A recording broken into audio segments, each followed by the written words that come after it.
मागील 2.5 वर्षापासून जिल्ह्यातील सर्व प्रसार माध्यमे विशेषतः महसूल बीट प्रतिनिधी यांच्याकडून जिल्हा प्रशासनाला खूप सहकार्य मिळालेले आहे।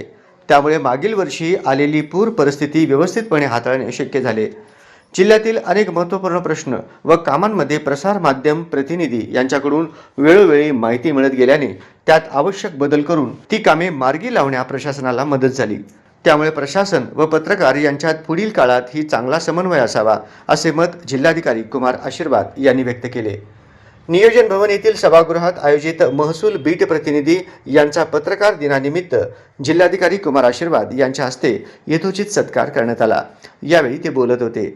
यावेळी जिल्हा माहिती अधिकारी सुनील सोनटक्के, मराठी श्रमिक पत्रकार संघाचे अध्यक्ष तथा दैनिक संचारचे प्रतिनिधी विक्रम खेलबडे, दैनिक पुण्यनगरीचे महेश पांढरे, लोकमतचे बाळकृष्ण दोड्डी, सकाळचे प्रमोद बोडके, तरुण भारतचे अविनाश गायकवाड, तरुण भारत संवादचे संतोष आचलरे, एबीपी माझाचे आफताब शेख, TV9 चे सागर सुरवसे यांच्यासह महसूल बीटचे सर्व प्रतिनिधी उपस्थित होते।